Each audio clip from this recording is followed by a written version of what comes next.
Well, okay, everyone. Okay. Welcome to this slightly delayed 12th episode of Slayhouse Review.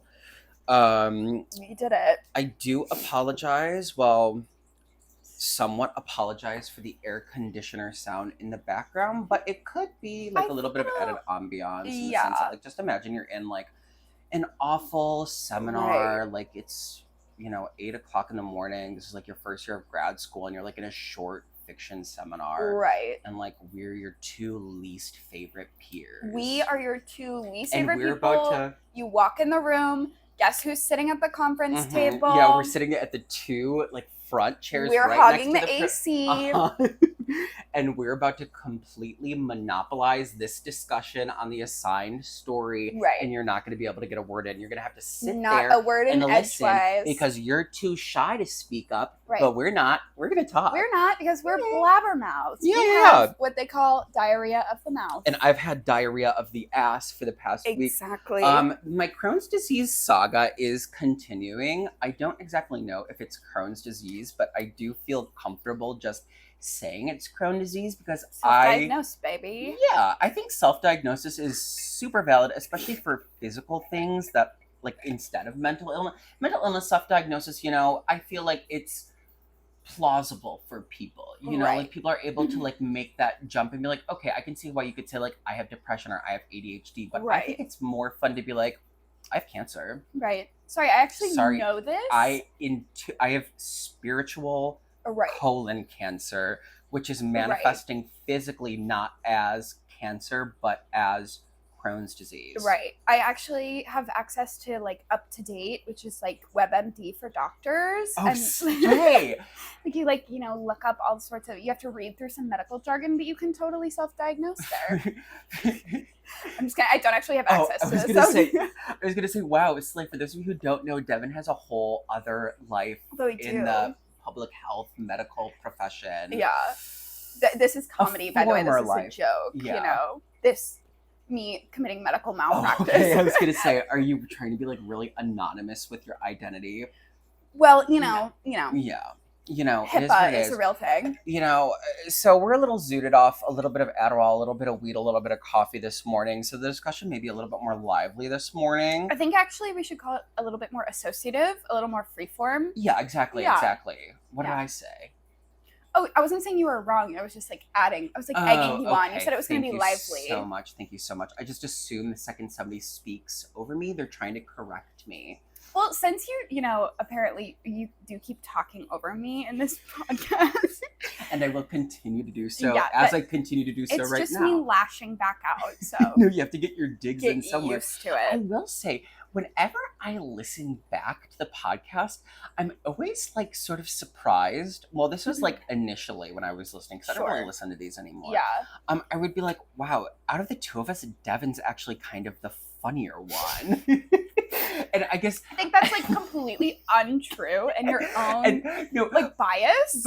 But what is so like sort of like backhanded about that is I was operating under the assumption that I was the funny one. Obviously, you're gonna be the funny one. And I was surprised that you were oftentimes funnier than me in these episodes. The thing is that the one thing that people don't know about me is like that has always been kind of my vibe as like a quietly funny person, and it takes that's like my way of being like withholding and seeing who's actually interested in like me, and with all of my mental stuff, it's like who's keeping up, who's there's nothing better than, let's say we're sitting at the conference table right now in our graduate seminar, and like I make a sly remark that only you notice. That's sexy to me. And absolutely. And it does root people out. Absolutely. And then you can antagonize the clueless people. That's people who aren't paying attention. That's actually how we became friends. Literally is exactly how we became friends.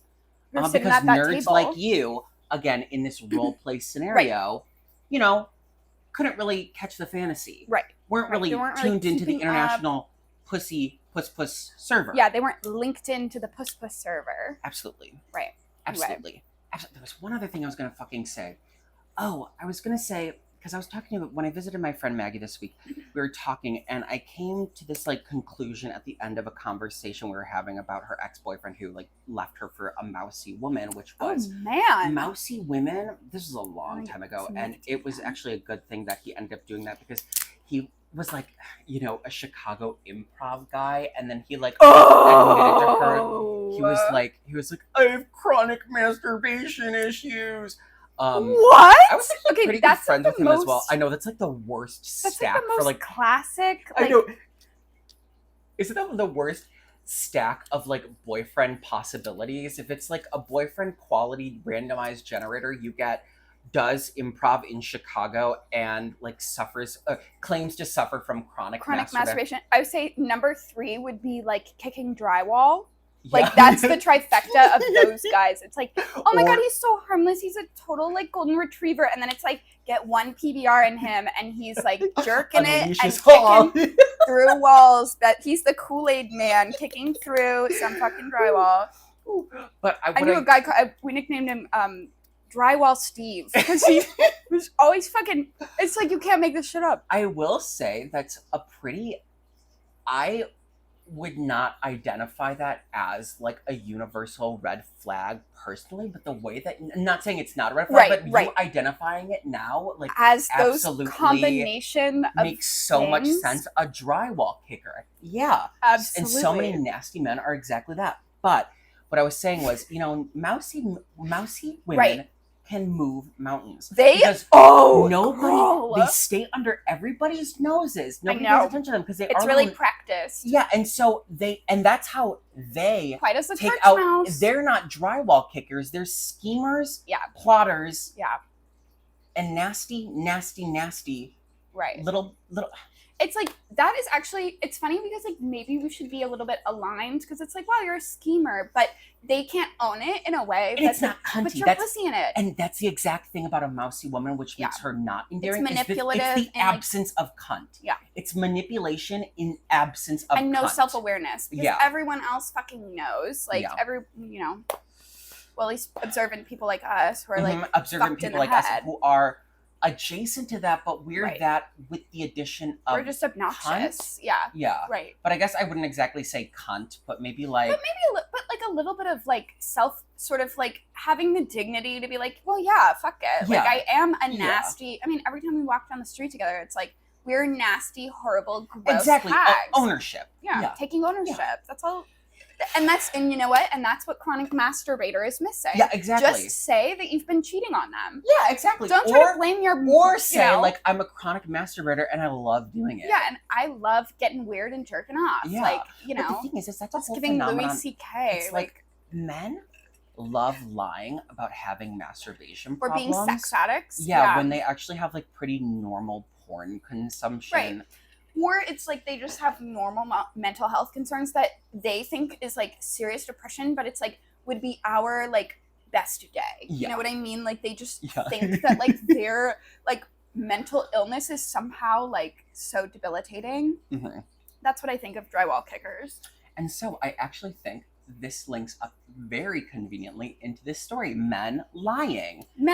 So this week we're talking about Roddy Doyle's story, The Buggy, and I mean, frankly, I don't feel necessarily too compelled to like summarize this in depth, but basically what you have to know is there's this old guy, he's driving, it's Ireland, Roddy Doyle is an Irish writer, and this is an old Irish man. He's driving to his old Irish brother's house, and as he's driving, he sees a stroller that's been left on the beach. Yep. And so the story is basically him going and finding this stroller. Pulling over. Yeah. Getting out, going to the beach to see if there's a baby because he starts having paranoid thoughts like, oh my God, there's a baby in this stroller. And he waits a while to do it. He's sort of sitting there watching, like, is somebody going to come by? Like, is there a baby? Like, he doesn't get out of his car immediately, like, run to go get it. And because the paranoid thoughts then, like, splinter into paranoid thoughts about who he is as a man, how he's lost his essential manhood. Yes. When he became, like, a shell of himself and thinking about his own, like, failures and achievements as a father. Raising his children, who his children are. His declining physicality. And I will say, when I was listening to this, because I listened to this story twice and read it once, and I would say with all three of those, like, I was like, okay, chop, chop, chop. And this is a relatively short story for our New Yorkers. I actually think this is the shortest story we've read I think you are so far. correct. But even then, as these like splintered thoughts were all going on, I was like, okay, chop, chop, chop, chop, chop. Like I did feel like we needed a little bit of brevity here. We needed just a little bit of, yeah. I felt like it was not concise enough, but I think that's just, I have the attention span of a flea, and I like to be driven minimalist. Yeah, like you're like a literature minimalism. Perhaps this is just my. That's like your aesthetic, like, which I totally think is a valid criticism of this piece. I think because it could once be we very get to the strong end in of that it, sense. I did actually feel like the ending was earned and made sense based off of what we learned about him. I agree. As he was agonizing over what to do with this Buggy and how it like speaks to him being like not a man anymore because he's old and like nasty. There was an emotional payoff that was really nicely calibrated in this I thought piece. It was smart too. It was. It wasn't hokey the way that I feel like so much of these New Yorker stories, like the fucking Bozo. Exactly. And I was going to talk about Bozo and Finisterre again. Yeah, right. Both of them, and Finisterre was the cruise ship one, right? Yeah. Kicked out of Ireland. Yes. I will say, speaking of Ireland, that whole sentiment that like Ireland is having like a big literary resurgence. Yeah. Once again holds true. I think so as well. Second Ireland story. I mean, right? and my spoiler alert is that I like really enjoyed this. I thought it was my spoiler alert is that I enjoyed this more so than I have most of the other stories we've written. I 100% agree with that, and I think it has to do with the length, like you're saying. Mostly, yeah. Maybe me talking over you is like fully Adderall because I feel like I've been doing a better job of it in the most recent episodes when I haven't been pilled up. I feel like I feel like we have a very sort of like additive conversational thing because it's like I'm like not listening to you when I start a new thought, and that's exactly how I am with you too. And see, that's why we just gel so nicely, and people who again to the loser role play character. They're the kinds of people that would be like, I can get a fucking word in because we're going to you can't fucking tell me. Nobody will listen to me. But it's like, we, you have ample opportunity to butt in here. You just have to butt in. Right. And I remember like actually in grad school, I tended to do this, especially in workshop where it's like, I would just butt in and then I could see people would get like a little bit irritated with me, which like, sure, whatever. But it's like, you butt in. Butt in. Yeah. Then you butt in. You butt in over me. I will say, I like as a woman, it is like something that I'm really bad at, and it really is frustrating because I'm like working against my own like limitations. I'm like, I really want to butt in because like somebody will be talking and be like, no, I actually think you're a fucking idiot. And you're saying it's wrong, but it's like I've been so deeply conditioned to like not only being deeply conditioned, but like the reaction to me butting in usually is mostly like positive, and when you did it, especially in workshops, you found or like you were met with silence after, and it's like silence, eye rolls, English, like approving, like nods, like oh okay, okay, like thanks for participating, like, but anyway, but I think that's the whole thing is like I have to shed that, and I actually don't care. You like have to shed your feminine I just have to work trauma and embody my... your dyke, your divine dyke archetype. But you know what? I'm owning it. I'm not mousifying it and making other people feel bad for me. We should sell courses, like embodying your divine dyke, how to become, and you could use like, like that fucking envy from Devin. Devin the divine dyke. I feel like that would still allow you to pull more men, though. That branding. The one thing about being a bisexual woman with men is that like they don't realize what they're vibing with is like my like growy kind of like they just want like a dude, but it's like I'm kind of like a dude, but, and like I feel like it's totally become like a whole like girlfriend like desired girlfriend archetype in the Twitter reactionary era of it's literally tomboy girlfriend. It's literally bisexual girlfriend that is functionally your boyfriend. Right. Yeah. And I think like that's so interesting to me too because like I know that other people don't, but like in my experience, like I'm very much like identify as like a woman, like Yes, just exactly. a tomboy, and like I know that a lot of people have different like and I think feelings about that, but I'm there having is a a brain brand spark. of that. Yes, and it's hot. Yeah. And I'm having a brain spark. I think the mousy woman way to navigate this dynamic is to trans out and to become a man. To take the hormone.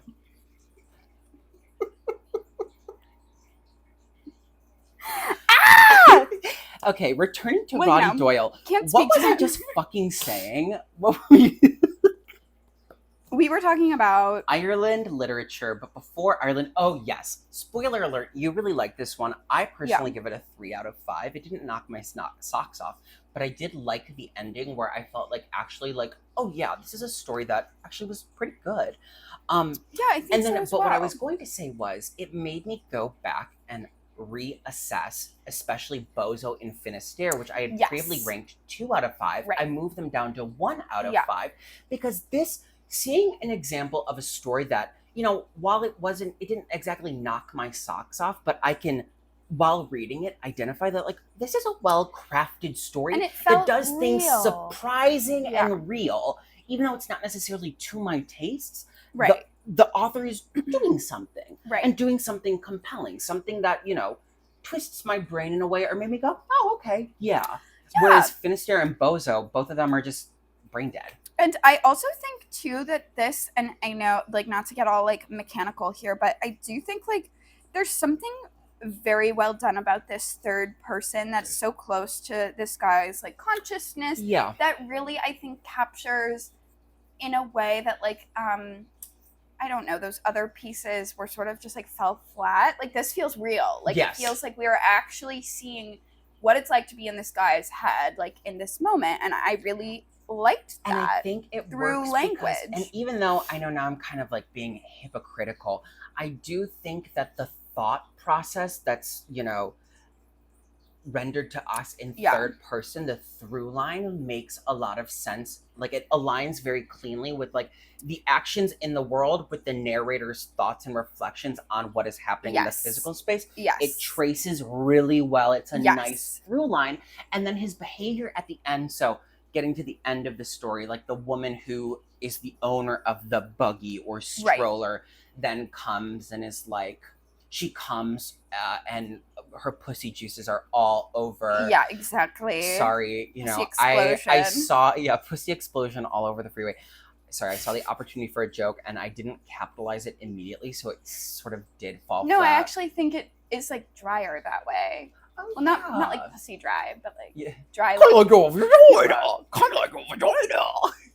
Okay. You don't know anything about that. You know, as a man, you don't know about that. Well, as a bottom who suffers from Crohn's disease, I think I know all about vaginal discomfort and discharge and sexual malfunction. Yeah. Anyways. That's really true. You know, I think Pride Month, like, fully is a month where gay men should speak over women, even queer women. I actually kind of agree with you. I think... Oh, it's just someone... Oh, it's, just someone outside. I think that, In a way that spooked me so much. Yeah, you're extra jumpy. I will say, a Drag Race queen recently got into some hot water online because she posted, like, an unflattering opinion of Chapel Roan, and, like, everybody, like, came out of the woodwork to be like, once again, a gay man speaking for a queer woman, and you know, once again, like, downplaying the impact and space that queer women are allowed to take up as artists. And it's like, okay, well, until Taylor once again, Swift and you know what, comes out of the closet, then all of this is irrelevant. And you know what, and I say, yes, once again, a gay man speaking over a queer woman. What are you gonna do about it? What are you gonna do about it? I think that's our purpose as gay men, especially during Pride Month. I think that that's the thing I like about our friendship the most is just the way that I'm a gay man you are speaking a gay over, man, like, who just like tells me what to think and feel. I'm like a little robot for you. I love it. My real doll. Yeah, I'm your real doll. If I was gayer, I would start doing your makeup. I send you enough Instagram makeup tutorials. You could see those backhand like negs, by the way, when I send you. No, not at all. See, I guess maybe this is just my like tomboy. I don't at all. I'm like, this is cunt. Like I should try and thank you for being myself. Hot enough and pussy pilled enough for me not having to reflect on possibly like imposing my internalized misogyny onto you. Oh, I don't think I've ever once genuinely felt. I felt like if anything, you have received so much more like sort of like anti-girly hate than I have. Are you okay holding that? Are you okay carrying that? Oh yeah. Oh, I'm sorry, my gay friend Can you lift can't that? help me. My gay friend can't help me with these bags. Like, oh, I'm worried that he's like, yeah. Not to mention the fact that you haven't eaten in like 3 weeks because you're like shitting water out your asshole. Like, God forbid. I'm worried about you for other reasons other than your gayetry. Other than my inherent gay weakness. Yes. Your limp-wristedness. Okay, so the woman. When's it my turn to talk over you though? Like, which can we have You're like doing a it day? right now. Yeah. Marco okay, day you're of already silence. doing it. Okay. Chill. Too much. You took it too far. We have roles here. Okay, anyway, back to So the woman who owns a stroller comes down and is like, oh my God, thank you for... which, sorry, not Irish, but Irish, it is. It's okay, it's close enough. Thank you for finding my stroller. And he's like, immediately his first thought is like, I don't want this woman to think I'm like so old. Embarrassed. Yeah. He's and like, I think that was such a real and such a good reaction. Exactly. Like, that was my favorite part of the whole story. Exactly. And that's why I felt so like ambivalent towards the story until we got to this exact point. And from here to the end, he knocks it out of the fucking park. And then he feels okay about the whole situation because he's able to make that woman, he's able to charm that woman through the small conversation that they have. Right. And the line where he's like, she saw a man that was fine and walked away. And I was like, yeah, that was great. And that's exactly what he yes, it's exactly what he needed in that moment. And then going on to the ending where he calls his son and then lies. But he asked the woman, he's like, where's the owner of the vehicle? Which I thought was actually a really funny line because he's talking about the kid that belongs in the stroller. And she says, oh, he's in the car or whatever. He didn't want to use the stroller. He's like a big boy. And he asks, what's his name? She says, Sean. And that's the name of his son. Yes, which we know through the paranoid splinter thoughts. And then at the end, he calls his son Sean.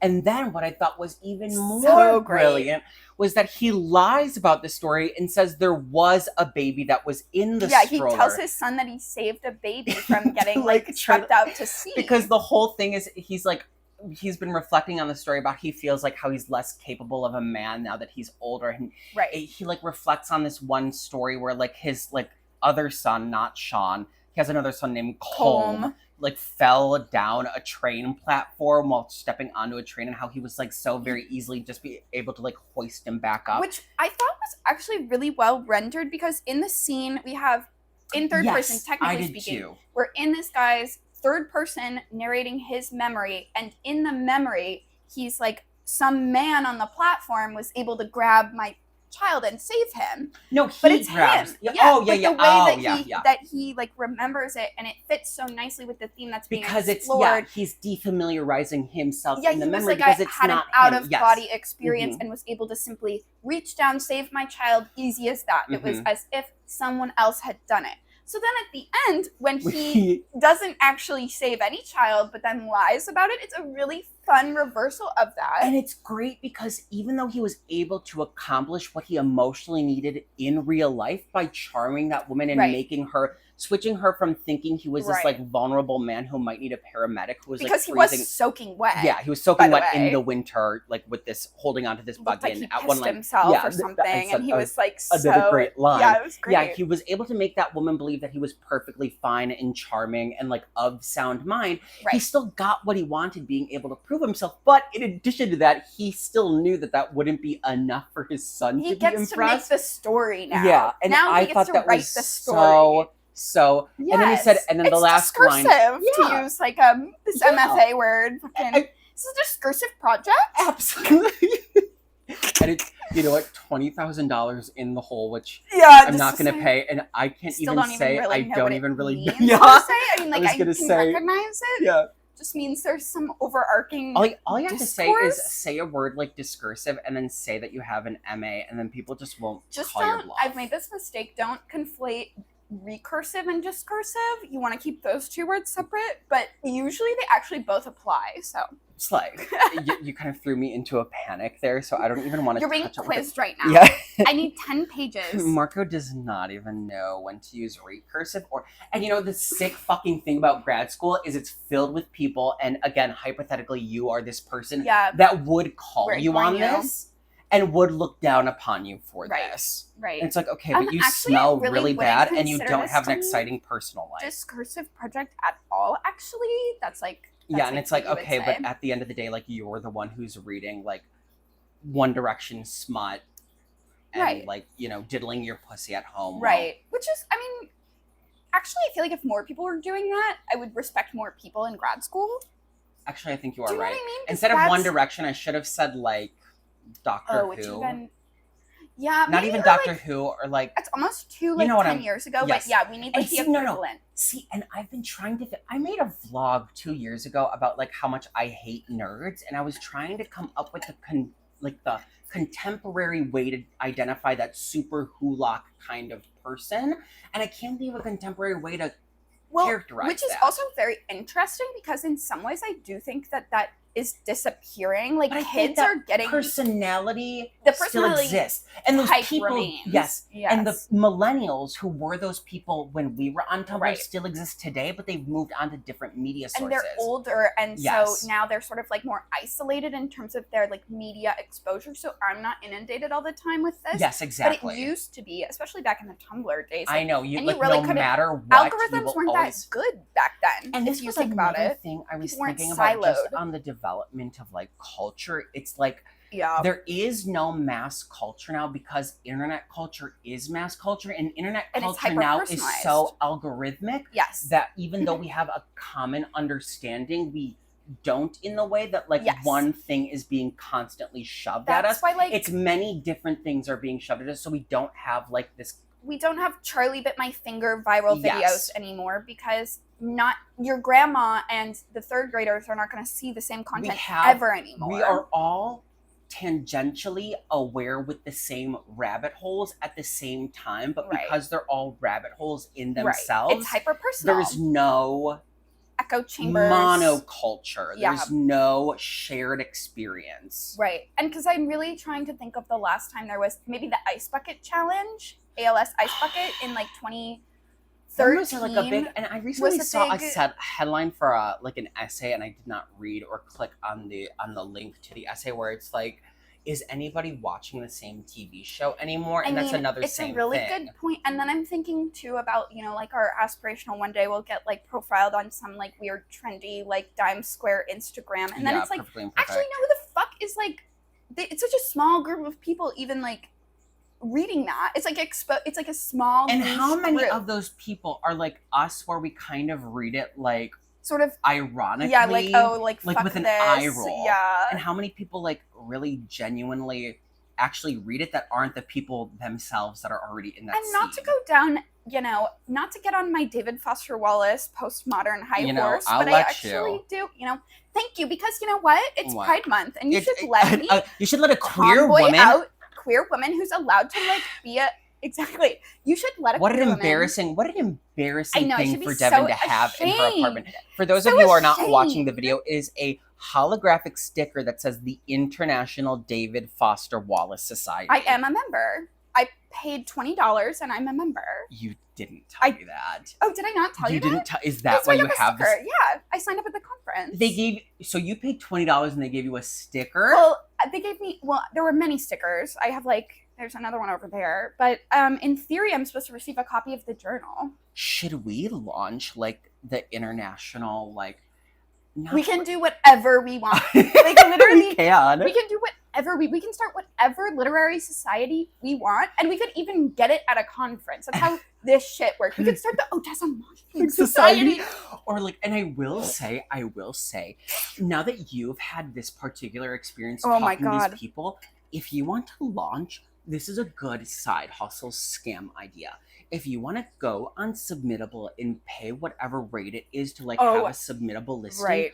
put a $15 submission fee and say Girls that will published pay stories it. get paid like say $20, and you publish maybe 4 stories Right. every 6 months. So overall you have to pay total like $80 to the people that you publish their stories, but you will have hundreds of people paying $15 submission fees to be published on your like literally nothing, like scam literary magazine. It could literally You could just be a make probably website. $1,000 a year in profit doing that. Right. and I really feel like we should do it because There's every definitely some- publication that's submittable besides like I would say like a handful are they're nothing, staffed Yeah. by nobody, nothing burger people. They're just randoms. And like the thing is, like some of the presses that used to be connected to like universities and stuff, like eventually the university stops funding it and then it becomes its own entity. Then all bets are really off because it's just randoms running it, not and even the thing connected to any about program literary or anything magazines, like that.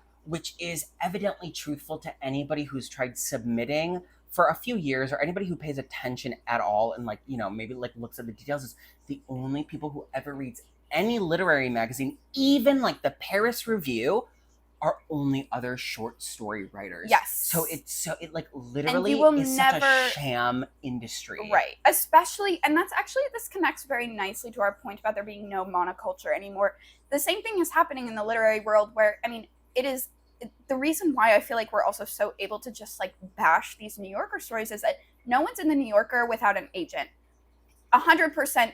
They are not. No one's in Poetry Magazine, the New Yorker, even Plowshares without an agent. Yeah. Like it's you. These are basically like agent. Exactly. And Paris Review specifically, like it's not actually a literary magazine where it's anyone's marketing. Yes, it's marketing. Like, and so it's like the whole underling. Like it's two completely separate worlds. On one hand, the prestige literary magazines are all just marketing fodder for people who have upcoming books, and then everything under that is literally just like hobbyist nobody writers that are going to end up being English teachers. And sometimes it's like the real like breakout people that you just really like are so jealous of and like hate. It's like they'll have a good story run in one of those like mid-tier literary. They win a contest, I think. Yeah, contest or something where like only literary people read it, and some agents will read those. But you're not getting an FSG like proposal. Yeah. You're not getting a Penguin thing unless you went to Columbia Brown and have an agent, because you're probably already rich and you probably already know Deborah Treisman. And on the flip side of that, if you end up getting a book published by like a buzzy indie press, it's because you're a socialite or you're friends with the people who run the indie press. Or you have a very topical, culturally like content heavy kind of piece, like nonfiction usually, that's about essays that are topical.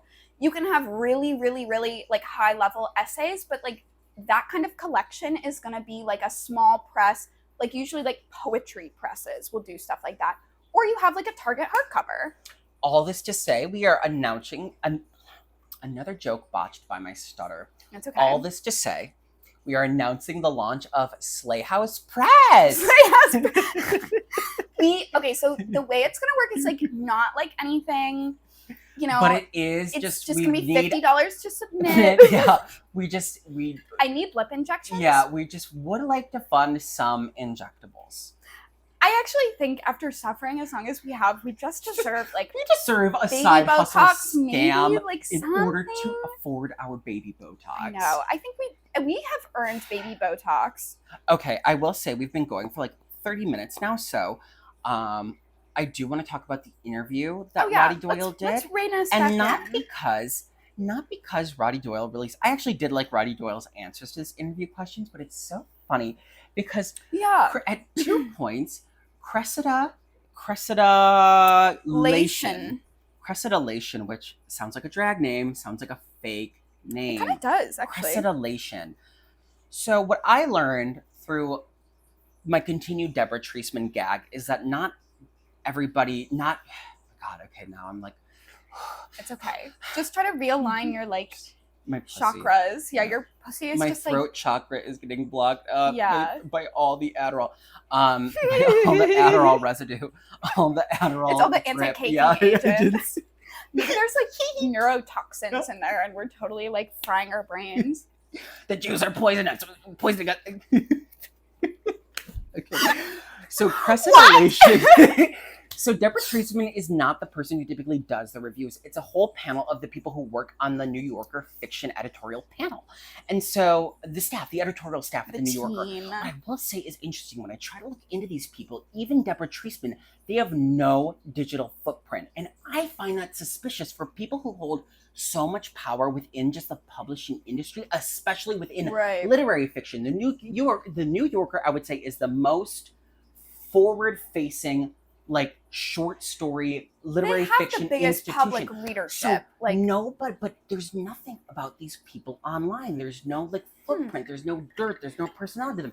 And I think that must be intentional to a way. That is because, having worked in media before, they really keep contact, like they scrape the internet for any traces of contact information because they can't get, and it's like these people would just get too overrun. And so, but there is something insidious about it. I know, it's like, I feel like these people should be influencers, and like the people on the editorial staff of the New Yorker or any like forward-facing literary fiction publication should be socialites to some degree.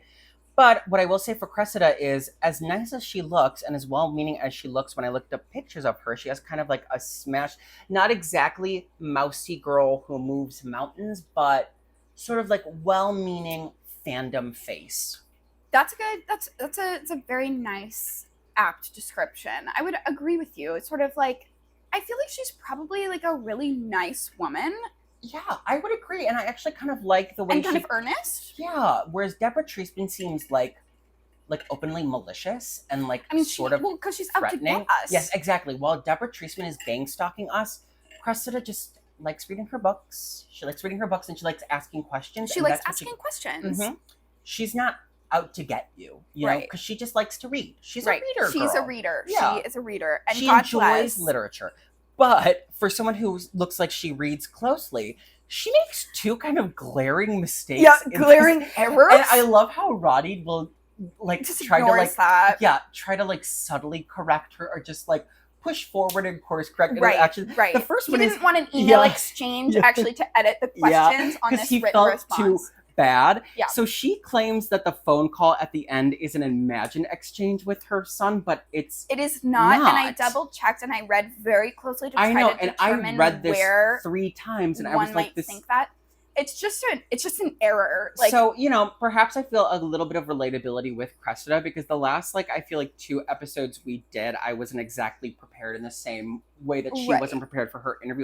But mind you, she is interviewing the actual author for... She does work for the New Yorker, so... Exactly, and she's probably being paid a lot of money. We're burnouts and don't have jobs. Yeah, exactly. So... And yet we can dedicate more attention and energy. Right. But at the same time, I feel sort of happy for Cressida. Whereas when Deborah Treisman makes oversights, I feel sort of like, okay, Deb, come on, Deb, for all of it, because there is an earnestness to Cressida that I feel exactly. And then the other one was she talks about Roddy Doyle's new book, another trend alert in literary fiction of old ass authors. Old ass authors are writing books about characters from their other books. Yes.